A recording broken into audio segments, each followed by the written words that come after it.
কি বলবো দুঃখের কথা, নদীত ভাঙছে বাড়ি ভিটা, সয় সম্পত্তি যত ভাঙছে তাতে দুঃখ নাই।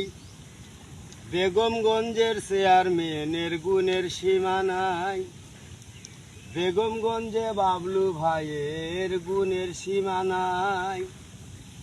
আমার সাথে কথা নাই, আমাকে একদিন বলে ভাই চাইলের বস্তার কথা কইয়া দিছে পাঠাইয়া।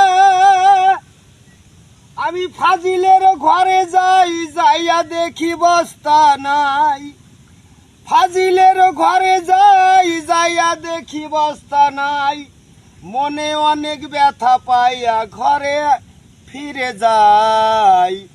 বেগমগঞ্জ বাবলু ভাইয়ের তুলনা যে নাই ভাইরে, বেগমগঞ্জের চেয়ারম্যানের তুলনা যে নাই।